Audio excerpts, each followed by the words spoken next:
श्री गणेशाय नमः। हिंदू शास्त्रों के अनुसार समुद्र मंथन के दौरान जब अमृत निकला था तब भगवान विष्णु ने दैत्यों से इसकी रक्षा करने के लिए मोहिनी एकादशी तिथि पर मोहिनी रूप धारण किया था और असुरों को अपने मोह माया जाल में फंसाकर सभी देवताओं को अमृतपान करवाया था। इसके अलावे एक और मान्यता है। इस मान्यता के अनुसार त्रेता युग में जब श्री राम पत्नी वियोग में दुखी थे तब महर्षि वशिष्ठ के कहने पर श्री राम जी ने भी इस व्रत को किया था। इस व्रत को करने से उनके दुखों का नाश हुआ और माता सीता की खोज बेहतर ढंग से कर पाए। इसीलिए इंसान से अनजाने में हुई पापों का प्रायश्चित करने के लिए भी मोहिनी एकादशी का व्रत बहुत ही शुभ माना जाता है। धर्मराज युधिष्ठिर कहने लगे कि हे कृष्ण, वैशाख मास के शुक्ल पक्ष की एकादशी का क्या नाम है तथा उसकी कथा क्या है, इस व्रत की क्या विधि है, यह सब विस्तार पूर्वक बताइए। श्री कृष्ण कहने लगे कि हे धर्मराज, मैं आपसे एक कथा कहता हूँ जिसे महर्षि वशिष्ठ जी ने रामचंद्र जी से कही थी। एक समय श्री राम बोले कि हे गुरुदेव, ऐसा कोई व्रत बताइए जिससे समस्त पाप और दुख का नाश हो जाए।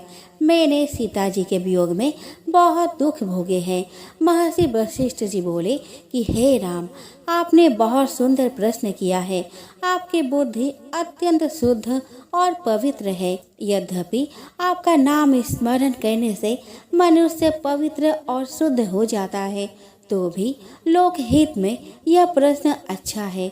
वैशाख मास में जो एकादशी आती है उसका नाम मोहिनी एकादशी है। इसका व्रत करने से मनुष्य सब पापों तथा दुखों से छूटकर मोह जाल से मुक्त हो जाता है। मैं इसकी कथा कहता हूँ, ध्यान पूर्वक सुनो। सरस्वती नदी के तट पर भद्रावती नाम की एक नगरी में द्युतिमान नामक चंद्रवंशी राजा राज करता था। वह धन धान्य से संपन्न व पुण्यवान धनपाल नामक वैश्य भी रहता था। वह अत्यंत धार्मिक और विष्णु भक्त था। उसने नगर में अनेक भोजनालय, प्यायु, कुएं, सरोवर, धर्मशाला आदि बनवाए थे। सड़कों पर आम, जामुन, नीम आदि के अनेक वृक्ष भी लगवाए थे। उसके 5 पुत्र थे, सुमना, सबुद्धि, मेधावी, सुकृति और धृष्ट बुद्धि। इनमें से 5वां पुत्र धृष्ट बुद्धि महापापी था। वह पितर आदि को नहीं मानता था। वह वेश्या दुराचारी मनुष्य की संगति में रहकर जुआ खेलता और पर स्त्री के साथ भोग विलास करता और मध्य मांस का सेवन करता था। इसी प्रकार अनेक कुकर्मों में अपने पिता के धन को नष्ट करता रहा था। इन्हीं कारणों से त्रस्त होकर पिता ने उसे घर से निकाल दिया था। घर से बाहर निकलने के बाद वह अपने गहने कपड़े बेचकर अपना निर्वाह करने लगा। जब सब कुछ नष्ट हो गया तो वेश्या और दुराचारी साथियों ने उसका साथ छोड़ दिया। अब वह भूख प्यास से अति दुखी रहने लगा।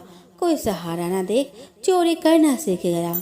एक बार वह पकड़ा गया तो वेश्या का पुत्र जानकर चेतावनी देकर छोड़ दिया गया, मगर दूसरी बार फिर पकड़ में आ गया। राजाज्ञा से इस बार उसे कारागार में डाल दिया गया।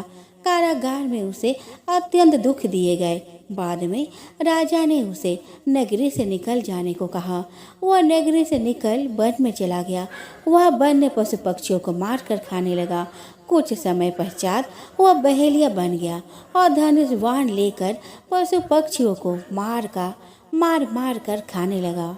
एक दिन भूख प्यास से व्यथित होकर वह खाने की तलाश में घूमता हुआ कौंडिन्य ऋषि के आश्रम में पहुंच गया। उस समय वैशाख मास था और ऋषि गंगा स्नान कर आ रहे थे। उनके भीगे वस्त्रों के छींटे उस पर पड़ने से उसे कुछ सुबुद्धि प्राप्त हुई।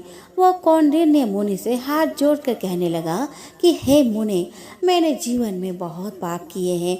आप इन पापों से छूटने का कोई साधारण बिना धन का उपाय बताइए। उसके दीन वचन सुनकर मुनि ने प्रसन्न होकर कहा, कि तुम बैसाख शुक्ल की मोहिनी नामक एकादशी का व्रत करो, इससे समस्त पाप नष्ट हो जाएंगे। मुनि के वचन सुनकर वह अत्यंत प्रसन्न हुआ और उनके द्वारा बताई गई विधि के अनुसार व्रत किया।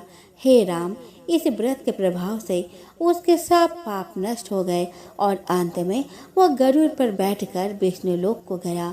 इस व्रत से मोह आदि सब नष्ट हो जाते हैं। संसार में इस व्रत से श्रेष्ठ कोई दूसरा व्रत नहीं है। इसके महात्म्य को पढ़ने से अथवा सुनने से 1000 गोदान का फल प्राप्त होता है। सतयुग के समय एक महाबलशाली राक्षस था जिसका नाम मूर था। उसने अपनी शक्ति से स्वर्ग लोक को जीत लिया था। उसके पराक्रम के आगे इंद्रदेव, वायुदेव, अग्निदेव कोई भी टिक नहीं पाए थे, जिस कारण उन सभी को जीवन यापन के लिए मृत्यु लोक जाना पड़ा। हताश होकर इंद्रदेव कैलाश गए और भोलेनाथ के सामने अपने दुख और तकलीफ का वर्णन किया। प्रार्थना की कि वे उन्हें इस परेशानी से बाहर निकाले। भगवान शिव ने उन्हें विष्णु के पास जाने की सलाह दी। उसके सलाह पर सभी देवता क्षीर सागर पहुँचे, जहाँ विष्णु जी निद्रा में थे। सभी ने इंतजार किया। कुछ समय बाद विष्णु जी के नेत्र खुले। तब सभी देवताओं ने उनकी स्तुति की। विष्णु जी ने उनसे क्षीर सागर आने का कारण पूछा। तब इंद्रदेव ने उन्हें विस्तार से बताया कि किस तरह मूर नामक राक्षस ने सभी देवताओं को मृत्यु लोक में जाने के लिए बेबस कर दिया है। सारा वृतांत सुन विष्णु जी ने कहा, ऐसा कौन बलशाली है जिसके सामने देवता नहीं टिक पाए। तब इंद्र ने राक्षस के बारे में विस्तार से बताया कि राक्षस का नाम मूर है, उसके पिता का नाम नारीजंग है और वह ब्रह्म वंशज है। उसकी नगरी का नाम चंद्रावती है। उसने अपने बल से सभी देवताओं को हरा दिया है और उनका कार्य स्वयं करने लगा है। वही सूर्य है, वही मेघ और वही हवा और वर्षा का जल उससे हमें मुक्ति दिलाए। सुनकर विष्णु जी ने इंद्र को आश्वासन दिया कि वो उन्हें इस विपत्ति से निकालेंगे।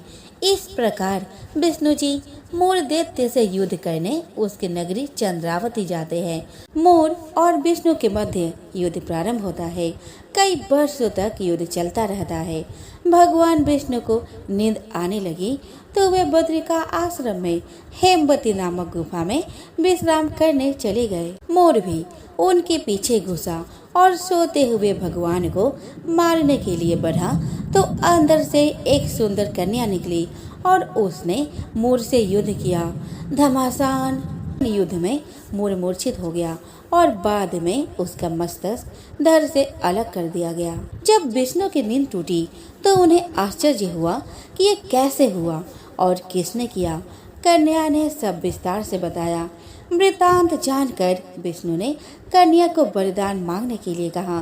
कन्या ने मांगा कि मुझे ऐसा वर दे कि अगर कोई मनुष्य मेरा उपवास करे तो उसके सारे पाप का नाश हो और उसे विष्णु लोक मिले। तब भगवान ने उस कन्या को एकादशी नाम दिया और वरदान दिया कि इस व्रत के पालन से मनुष्य जाति के पापों का नाश होगा और उन्हें विष्णु लोक मिलेगा। तब से एकादशी व्रत प्रारंभ हुआ और तभी से एकादशी को परंपरा में इतना महत्व दिया गया। सत्य को नारायण के रूप में पूजना ही सत्य नारायण की पूजा है। इसका दूसरा अर्थ यह है कि संसार में एकमात्र नारायण ही सत्य है, बाकी सब माया है। सत्य में ही सारा जगत समाया हुआ है। सत्य के सहारे ही शेष भगवान पृथ्वी को धारण करते हैं। श्री सत्यनारायण व्रत का वर्णन देवर्षि नारद जी के पूछने पर स्वयं भगवान विष्णु ने अपने मुख से किया है। एक समय की बात है, नैमिषारण्य तीर्थ में सौनिकादि 88,000 ऋषियों ने श्री सूर्य से पूछा, हे प्रभु, इस कलियुग में वेद विद्या रहित मनुष्य को प्रभु भक्ति किस प्रकार मिल सकती है तथा उनका उद्धार कैसे होगा। हे मुनि श्रेष्ठ, कोई ऐसा तप बताइए जिससे थोड़े समय में ही पुण्य मिले और मनोवांछित फल भी मिल जाए। इस प्रकार की कथा सुनने की हम इच्छा रखते हैं। सर्वशास्त्रों की ज्ञाता सूत जी बोले, हे वैष्णव में पूज्य, आप सभी ने प्राणियों के हित की बात पूछी है, इसलिए मैं एक ऐसे श्रेष्ठ व्रत को आप लोगों को बताऊंगा जिससे नारद जी ने लक्ष्मी नारायण जी से पूछा था और लक्ष्मीपति ने मणि श्रेष्ठ नारद जी से कहा था। आप सब इसे ध्यान से सुनिए। एक समय की बात है, योगीराज नारद जी दूसरों के हित की इच्छा के लिए अनेकों लोकों में घूमते हुए मृत्युलोक में जा पहुँचे। यहाँ उन्होंने अनेक योनियों में जन्मे प्राय सभी मनुष्य को अपने कर्मों द्वारा अनेकों दुखों से पीड़ित देखा। उनका दुख देख नारद जी सोचने लगे कि कैसा यत्न किया जाए जिसके करने से निश्चित रूप से मानव के दुखों का अंत हो जाए। इसी विचार पर मनन करते हुए वह विष्णु लोक में गए।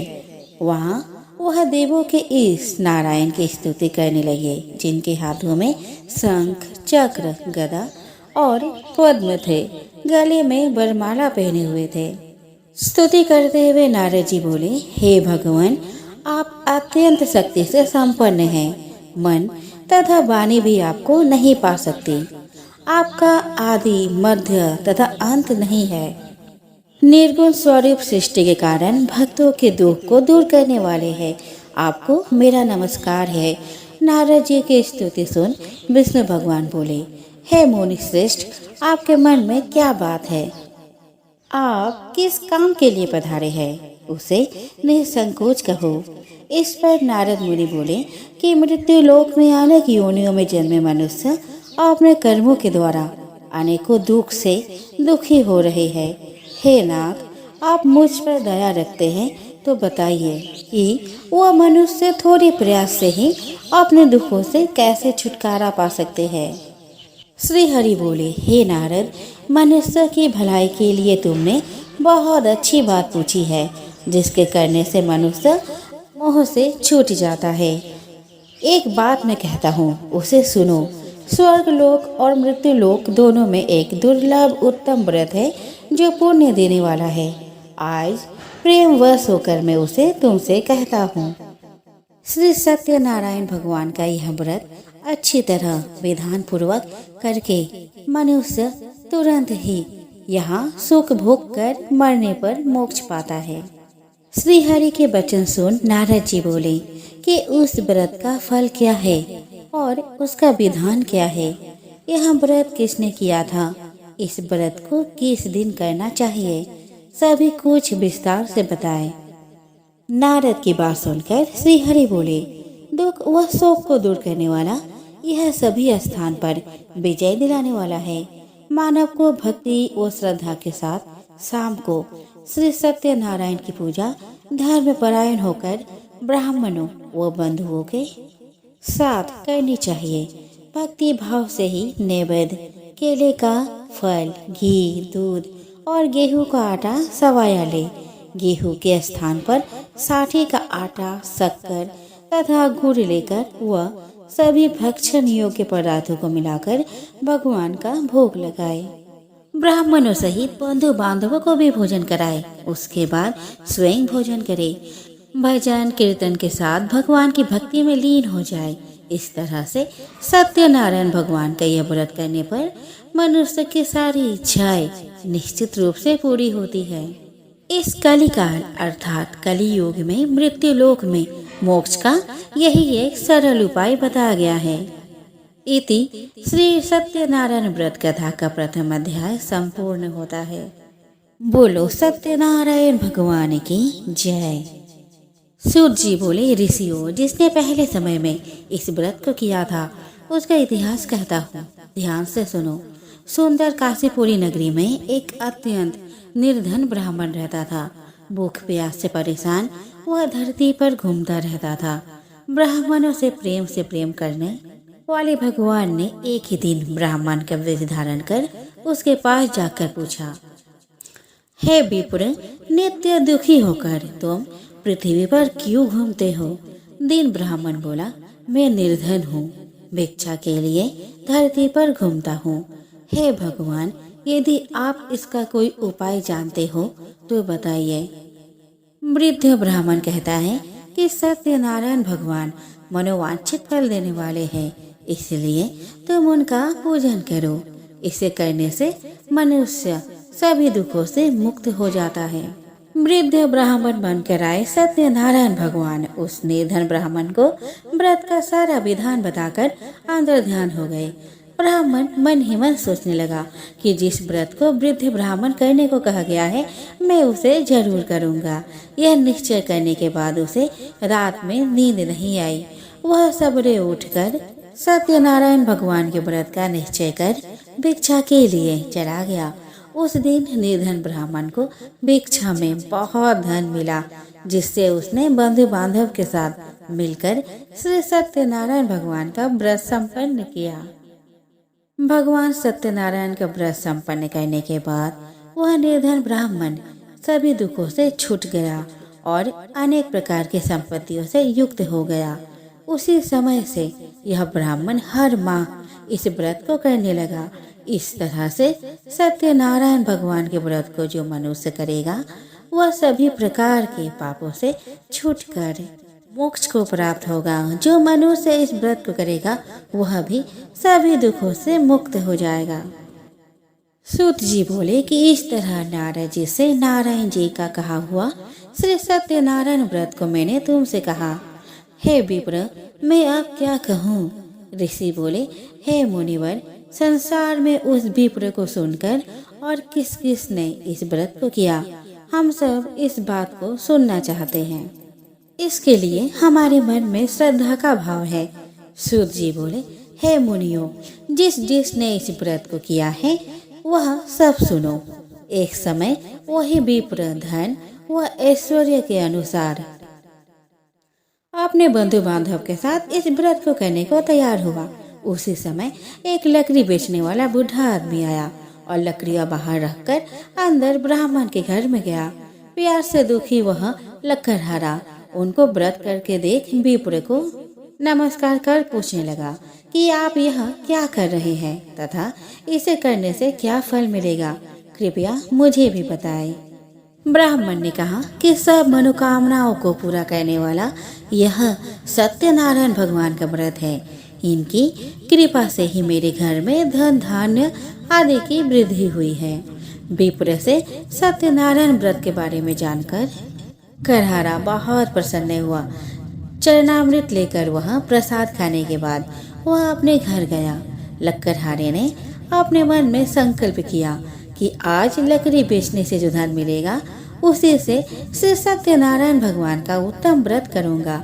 मन में इस विचार को ले बूढ़ा आदमी सिर पर लकड़ियां रख उस नगर में बेचने गया जहाँ धनी लोग ज्यादा रहते थे।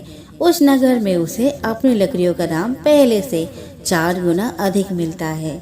बूढ़ा प्रसन्नता के साथ दाम लेकर केले, शक्कर, घी, दूध, दही और गेहूं का आटा ले और सत्यनारायण भगवान के व्रत की अन्य सामग्रियां लेकर अपने घर गया। वहां उसने अपने बंधु बांधव को बुलाकर विधि विधान से सत्यनारायण भगवान का पूजन और व्रत किया। इस व्रत के प्रभाव से वह बूढ़ा लकड़हारा धन पुत्र आदि से युक्त होकर संसार के समस्त सुख भोग अंतकाल में बैकुंठ धाम चला गया। इति श्री सत्यनारायण व्रत कथा का 2वां अध्याय संपूर्ण होता है। सत्यनारायण भगवान की जय। श्री सत्यनारायण कथा का 3वां अध्याय। सूत जी बोले, हे श्रेष्ठ मुनियों, अब आगे की कथा कहता हूँ। पहले समय में उल्का मुख नाम का एक बुद्धिमान राजा था। वह सत्य वक्ता और जितेंद्रिय था। प्रत्येक दिन देवस्थान पर जाता और निर्धनों को धन देकर उनके कष्ट दूर करता था। उसकी पत्नी कमल के समान मुख वाली तथा सती साध्वी थी। भद्रशिला नदी के तट पर उन दोनों ने श्री सत्यनारायण भगवान का व्रत किया। उसी समय साधु नाम का एक वैश्य आया। उसके पास व्यापार करने के लिए बहुत सा धन भी था। राजा को व्रत करते देखकर वह विनय के साथ पूछने लगा, हे राजन, भक्ति भाव से पूर्ण होकर आप ये क्या कर रहे हैं? मैं सुनने की इच्छा रखता हूँ, तो आप मुझे बताएं। राजा बोला, हे साधु, आपने बंधु बांधव के साथ पुत्रादि की प्राप्ति के लिए एक महाशक्तिमान श्री सत्यनारायण भगवान का व्रत व पूजन कर रहा हूँ। राजा के वचन सुन साधु आदर से बोला, हे राजन, मुझे इस व्रत का सारा विधान कहिए। आपकी कथा अनुसार मैं भी इस व्रत को करूँगा। मेरी भी संतान नहीं है और इस व्रत को करने से निश्चित रूप से मुझे संतान की प्राप्ति होगी। राजा से व्रत का सारा विधान सुन व्यापार से निवृत्त हो वह अपने घर गया। साधु वैश्य ने अपनी पत्नी को संतान देने वाली इस व्रत का वर्णन कह सुनाया और कहा कि जब मेरी संतान होगी तब मैं इस व्रत को करूँगा। साधु ने इस तरह के वचन अपने पत्नी लीलावती से कहे। एक दिन लीलावती के पति के साथ आनंदित हो सांसारिक धर्म में प्रवृत्त होकर सत्यनारायण भगवान की कृपा से गर्भवती हो गई। 10वें महीने में उसके गर्भ से एक सुंदर कन्या ने जन्म लिया। दिनों दिन वह ऐसे बढ़ने लगी जैसे कि शुक्ल पक्ष का चंद्रमा बढ़ता है। माता पिता ने अपने कन्या का नाम कलावती रखा। एक दिन लीलावती ने मीठे शब्दों में अपने पति को याद दिलाया कि आपने सत्यनारायण भगवान के जिस व्रत को करने का संकल्प किया था उसे करने का समय आ गया है। आप इस व्रत को करिए। साधु बोला कि हे प्रिय, इस व्रत को मैं उसके विवाह पर करूँगा। इस प्रकार अपनी पत्नी को आश्वासन देकर वह नगर को चला गया। कलावती पिता के घर में रह वृद्धि को प्राप्त हो गई। साधु ने एक बार नगर में अपने कन्या को सखियों के साथ देखा तो तुरंत ही दूत को बुलाया और कहा कि मेरी कन्या के योग्य वर देखकर लाओ। साधु की बात सुनकर दूत कंचन नगर में पहुंचा और वहां देखभाल कर लड़की के सुयोग्य वानिक पुत्र को ले आया। सुयोग्य लड़के को देख साधु ने बंधु बांधव को बुलाकर अपने पुत्री का विवाह कर दिया। लेकिन दुर्भाग्य की बात यह है कि साधु ने अभी भी सत्यनारायण भगवान का व्रत नहीं किया। इस पर श्री भगवान क्रोधित हो गए और श्राप दिया कि साधु को अत्यधिक दुख मिले। अपने कार्य में कुशल साधु बनिया जमाई को लेकर समुद्र के पास स्थित एक रत्नसारपुर नगर में गया। वहां जाकर दामाद ससुर दोनों मिलकर चंद्रकेतु राजा के नगर में व्यापार करने लगे। एक दिन भगवान सत्यनारायण की माया से एक चोर राजा का धन चुराकर भाग रहा था। उसने राजा के सिपाहियों को अपना पीछा करते देख चुराया हुआ धन वहां रख दिया जहां साधु अपने जमाई के साथ ठहरा हुआ था। राजा के सिपाहियों ने साधु वैश्य के पास राजा का धन पड़ा देखा तो वह ससुर और जमाई दोनों को बांधकर प्रसन्नता के साथ राजा के पास ले गए और कहा कि उन्होंने दोनों चोरों को पकड़ लिया है।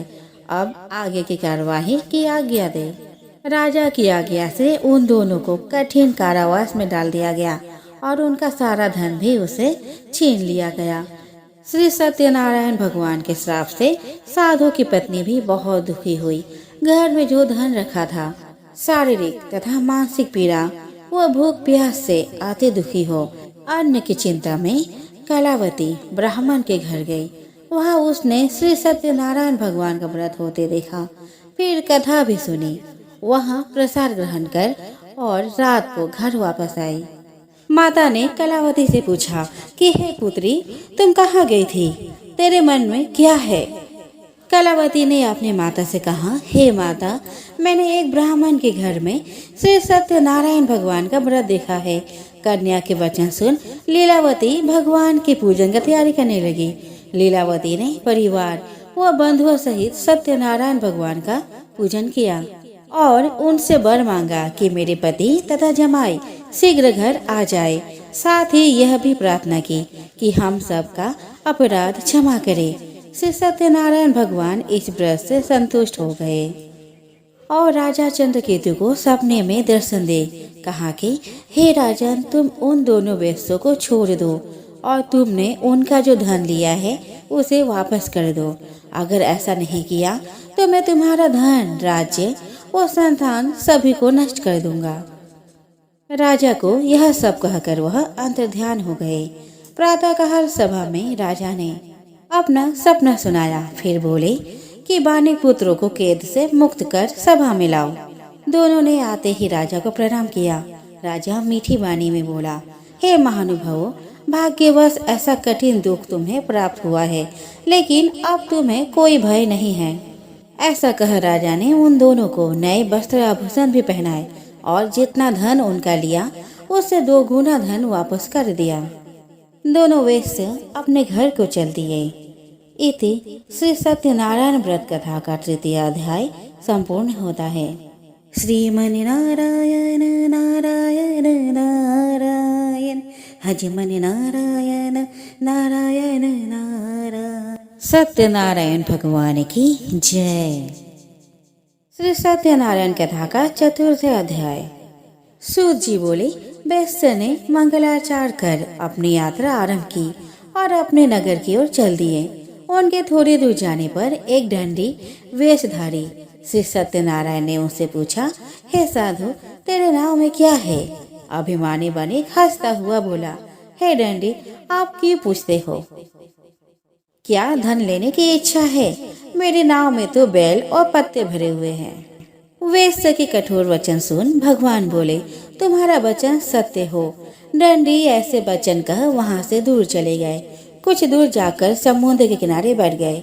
दंडी के जाने के बाद साधु वैश्य ने नित्य क्रिया के पश्चात नाव को ऊंचे उठते देखकर अचंभा माना और नाव में बेल पत्ते देख वह मूर्छित हो गए और जमीन पर गिर पड़े।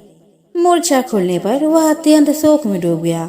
तब उसका दामाद बोला कि आप शोक न मनाए, यह दंडी का शाप है, इसलिए हमें उनके शरण में जाना चाहिए, तभी हमारी मनोकामना पूर्ण होगी। दामाद की बात सुनकर वह दंडी के पास पहुंचा और अत्यंत भक्ति भाव से नमस्कार करके बोला, मैंने आपसे जो जो असत्य वचन कहे थे उनके लिए मुझे क्षमा कर दे। ऐसा कहकर महाशोकातुर हो रोने लगा। तब दंडी भगवान बोले, हे बानी पुत्र, मेरे आज्ञा से बार बार तुम्हें दुख प्राप्त हुआ है, तू मेरी पूजा से विमुख हुआ। साधु बोला, हे भगवान, आपके माया से ब्रह्म आदि देवता भी आपके रूप को नहीं जानते, तब मैं अज्ञानी कैसे जान सकता हूँ? आप प्रसन्न हुए, अब मैं सामर्थ्य के अनुसार आपकी पूजा करूँगा। मेरी रक्षा करो और पहले के समान नौका में धन भर दो। साधु वैश्य के भक्ति पूर्वक वचन सुन भगवान प्रसन्न हुए और उसकी इच्छा अनुसार वरदान देकर अंतर्ध्यान हो गए। ससुर जमाई जब नाव पर आए तो नाव धन से भरी हुई थी। फिर वही अपने अन्य साथियों के साथ सत्यनारायण भगवान का पूजा कर अपने नगर को चल दिए। जब नगर के नजदीक पहुँचे तो दूत को घर पर खबर करने के लिए भेज दिया। दूत साधु की पत्नी को प्रणाम कर कहता है कि मालिक अपने दामाद सहित नगर के निकट आ गए हैं। दूत की बात सुन साधु की पत्नी लीलावती ने बड़े हर्ष के साथ सत्यनारायण भगवान का पूजन कर अपनी पुत्री कलावती से कहा कि मैं अपने पति के दर्शन को जाती हूँ, तो कार्य पूर्ण कर शीघ्र आ जा। माता के ऐसे वचन सुनकर कलावती जल्दी से प्रसाद छोड़ अपने पति के पास चली गई। प्रसाद की अवज्ञा के कारण श्री सत्यनारायण भगवान रुष्ट हो गए और नाव सहित उसके पति को पानी में डुबो दिया। कलावती अपने पति को वहां न पाकर रोती हुई जमीन पर गिर गई। नौका को डूबा हुआ देख वह कन्या को रोता देख साधु दुखी होकर बोला कि हे प्रभु, मुझसे तथा मेरे परिवार से जो भूल हुई है उसे क्षमा करें। साधु के दीन वचन सुनकर श्री सत्यनारायण भगवान प्रसन्न हो गए और आकाशवाणी हुई, हे साधु, तेरी कन्या मेरे प्रसाद को छोड़कर आई है, इसलिए उसका पति अदृश्य हो गया है। यदि वह घर जाकर प्रसाद खाकर लौटती है तो उसे उसका पति अवश्य मिलेगा। ऐसी आकाशवाणी सुन कलावती घर पहुंचकर प्रसाद खाती है और फिर आकर अपने पति के दर्शन करती है। उसके बाद साधु अपने बंधु बांधव सहित श्री सत्यनारायण भगवान का विधि विधान से पूजन करते हैं। इस लोक का सुख भोग वह अंत में स्वर्ग जाता है। इति श्री सत्यनारायण व्रत कथा का 4th अध्याय संपूर्ण होता है। श्रीमन नारायण नारायण नारायण भज मन नारायण नारायण। श्री सत्यनारायण भगवान की जय। सूत जी बोले, हे ऋषियों, मैं और भी एक कथा सुनाता हूँ, उसे भी ध्यान पूर्वक सुनो। प्रजापालन में लीन तुग्नध्वज नाम का एक राजा था। उसने भी भगवान का प्रसाद त्याग कर बहुत ही दुख भोग किया। एक बार वन में जाकर वन्य पशुओं को मारकर वह बर के पेड़ के नीचे आया। वहाँ उसने ग्वालों को भक्ति भाव से अपने बंधुओं सहित सत्यनारायण भगवान का पूजा करते देखा।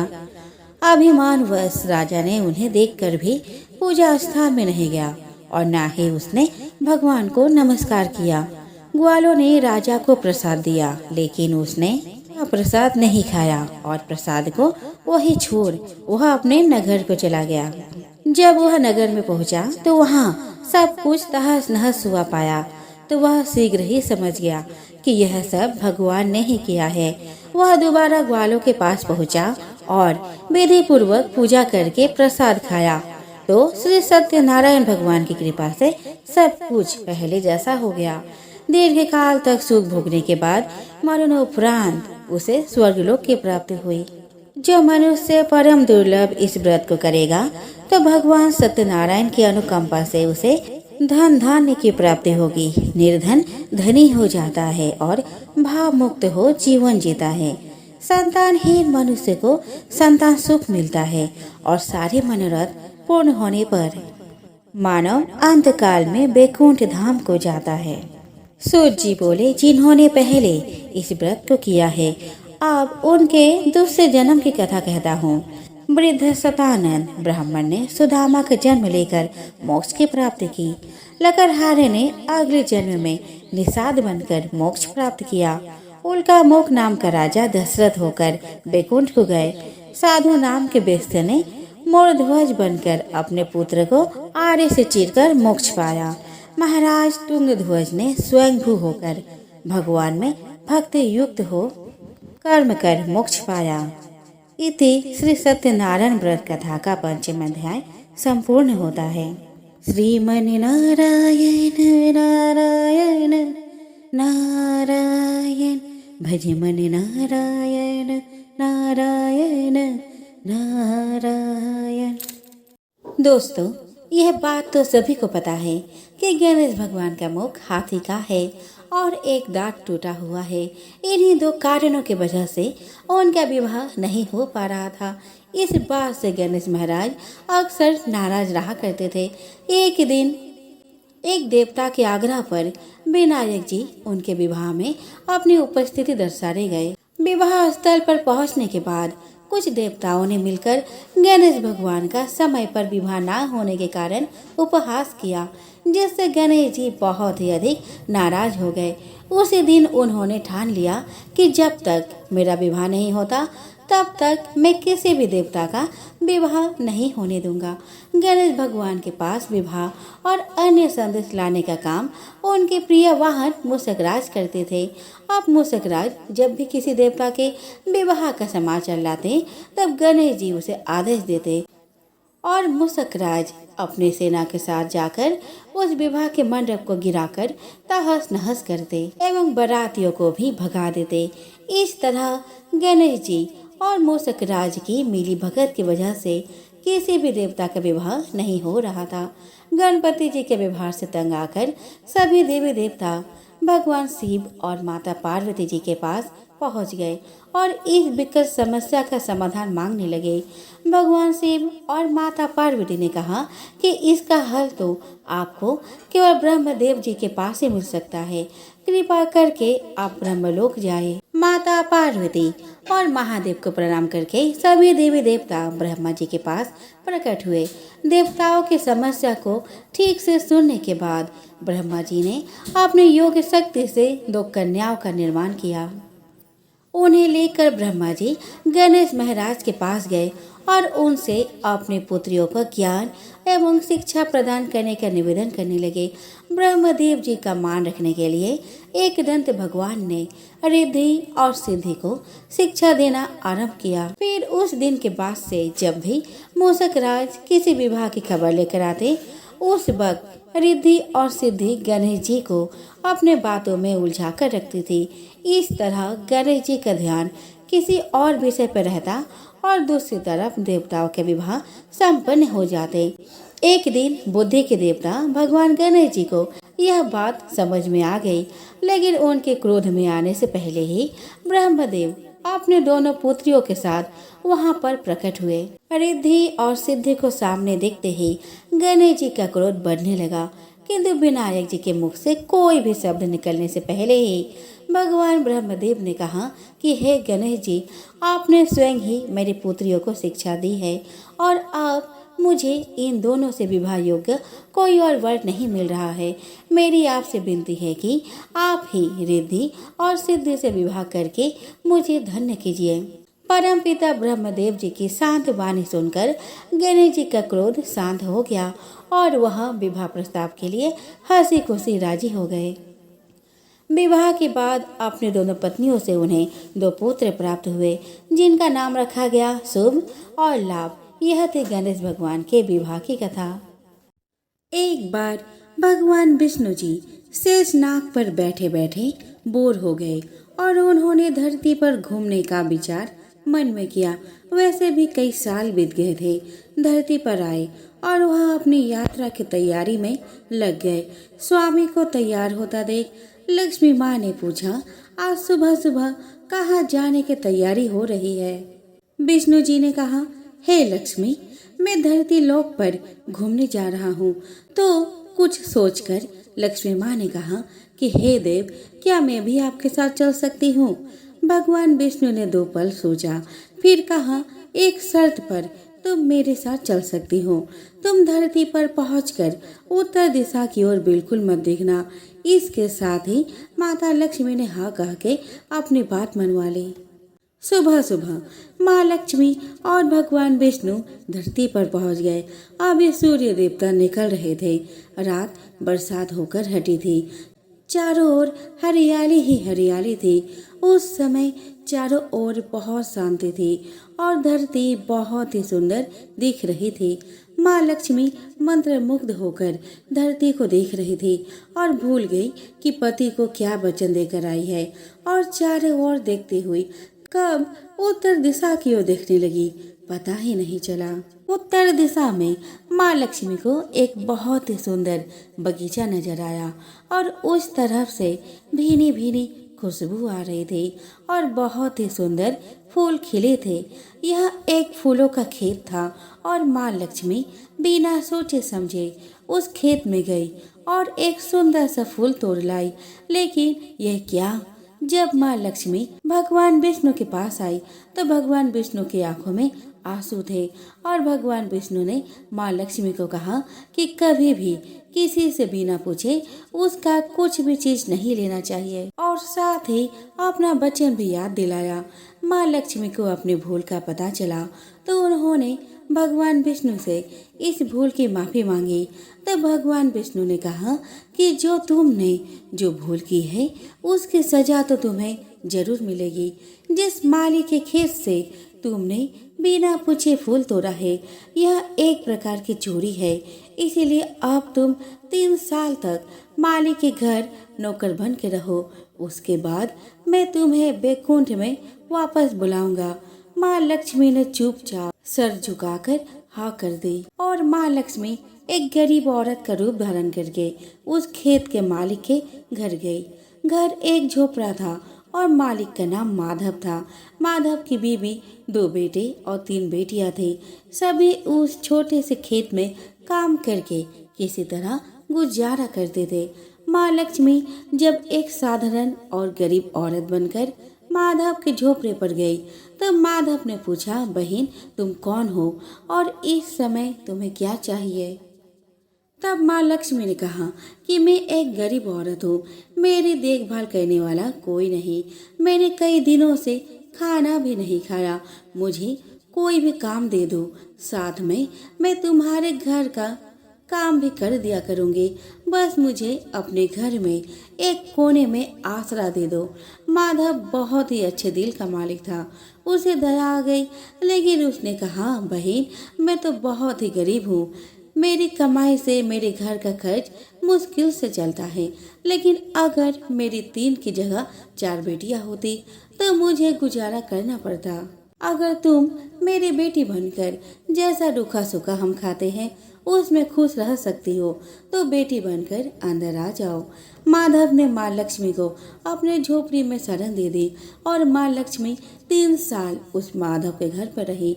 जिस दिन माँ लक्ष्मी माधव के घर आई थी उसके दूसरे दिन ही माधव को इतनी आमदनी हुई कि उसने शाम को एक गाय खरीद ली। फिर धीरे धीरे माधव ने काफी जमीन खरीद ली और सब ने अच्छे अच्छे कपड़े भी बनवा लिए। फिर एक बड़ा सा पक्का का घर भी बनवा लिया। बेटियों और बीबी ने गहने भी बनवा लिए और अब मकान भी बहुत बड़ा बनवा लिया था। माधव हमेशा सोचता था कि मुझे यह सब इस महिला के आने के बाद मिला है। इस बेटी के रूप में मेरी किस्मत आ गई है। 2-3 साल बीत गए थे, लेकिन माँ लक्ष्मी अभी भी घर में और खेत में काम करती थी। एक दिन माधव अपने खेती से काम खत्म करके घर आया तो उसने अपने घर के सामने द्वार पर एक देवी स्वरूप गहनों से लदी एक औरत को देखा। पहचान गया, अरे ये तो मेरी मुंह बोली चौथी बेटी यानी वही औरत है। और पहचान गया कि यह तो माँ लक्ष्मी है।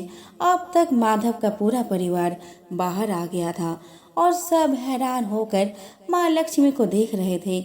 माधव बोला कि हे माँ, हमें माफ कर देना, हमने आपसे अनजाने में ही घर और खेत में काम करवाया है। ये कैसा अपराध हो गया। हे माँ, हम सबको माफ कर देना। अब माँ लक्ष्मी मुस्कुराई और बोली, हे माधव, तुम बहुत ही अच्छे और दयालु व्यक्ति हो। तुमने मुझे अपनी बेटी की तरह रखा। इसके बदले में मैं तुम्हें वरदान देती हूँ कि तुम्हारे पास कभी भी खुशियों की और धन की कभी कमी नहीं रहेगी। तुम्हें सारे सुख मिलेंगे जिसके तुम हकदार हो। और फिर माँ अपने स्वामी के द्वारा भेजे गए रथ में बैठकर बैकुंठ चली गई।